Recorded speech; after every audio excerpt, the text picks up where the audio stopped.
ഇന്നൊരു birthday function ഉണ്ട് കേട്ടോ. ഷ്യാമിൻ്റെ ഫ്രണ്ടിൻ്റെ മോൻ്റെയാണ്, ഫസ്റ്റ് ബർത്ത്ഡേ ആണ്. അപ്പോൾ ഈവനിങ് ആണ് പ്രോഗ്രാമൊക്കെ, റംസാൻ ആയതുകൊണ്ടാണെന്ന് തോന്നുന്നു. അപ്പോൾ ഈവനിങ് ആണ് പ്രോഗ്രാമൊക്കെ ഉണ്ടായിരുന്നത്. അപ്പോൾ കൊച്ചിന് വേണ്ടിയിട്ടുള്ള ഗോൾഡും പിന്നെ ഡ്രസ്സും കൂടെ എടുത്തിട്ട് ഞങ്ങൾ അങ്ങനെ പോവുകയാണ്. അങ്ങനെ അവിടെ എത്തി നല്ല ഡെക്കറേഷനൊക്കെ ചെയ്തിട്ടുണ്ടായിരുന്നു. സ്റ്റേജിൽ കേക്കൊക്കെ സെറ്റ് ചെയ്യായിരുന്നു. അങ്ങനെ കേക്ക് കട്ടിംഗ് ഒക്കെ വേഗം ചെയ്തു കേട്ടോ. കാരണം മഴക്കാറൊക്കെ ഉണ്ടായിരുന്നു, മഴയൊക്കെ അപ്പോൾ ഏകദേശം ഇങ്ങനെ തൂളലൊക്കെ ആയിരുന്നു കേട്ടോ. എല്ലാവരും ഭയങ്കരമായിട്ട് ടെൻഷൻ അടിക്കുകയും പേടിക്കുകയൊക്കെ ചെയ്തു. പക്ഷേ ദൈവം കാത്തു, മഴയൊന്നും പെയ്തില്ല. അങ്ങനെ ഇതാ കുഞ്ഞൂസ് ഇന്ന് ഭയങ്കര സുന്ദരനായിട്ട് വന്നിരിക്കുക. അപ്പോൾ ഞാൻ അവന് നന്നായി വീഡിയോ ഒക്കെ എടുത്ത് അവനോട് പറയുമായിരുന്നു നിന്നെ കാണാൻ നല്ല ഭംഗിയുണ്ടായിരുന്നെന്ന്. അങ്ങനെ ഞങ്ങൾ ഫുഡൊക്കെ കഴിക്കാനായിരുന്നു കേട്ടോ. ബിരിയാണി ആയിരുന്നു സ്പെഷ്യൽ. അങ്ങനെ ഇതാ കുട്ടിപ്പിള്ളേരുടെ എൻ്റെ ചേട്ടയുടെ ഫ്രണ്ട് എന്ന് പറയുന്ന ഡാൻസറാണ്. അപ്പോൾ ലക്ഷ്യ ഡാൻസ് കമ്പനി എന്ന് രാമനാട്ടുകാരെ ഉണ്ട്.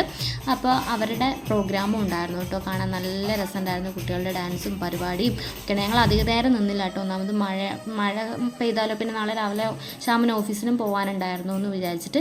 അങ്ങനെ ഞങ്ങൾ നേരെ വന്നപ്പോൾ ഞങ്ങൾ എയർപോർട്ടിൻ്റെ അവിടെ വന്ന് ഇറങ്ങിയിട്ടോ. കുറച്ച് നേരം അവിടെയും ചായയും കുടിച്ച് ജ്യൂസൊക്കെ കഴിച്ച് മുട്ടയൊക്കെ കഴിച്ച് ഞങ്ങൾ അങ്ങനെ ഇറങ്ങി. അപ്പോൾ നമ്മുടെ വീഡിയോ ഇഷ്ടപ്പെട്ടവരൊക്കെ സബ്സ്ക്രൈബ്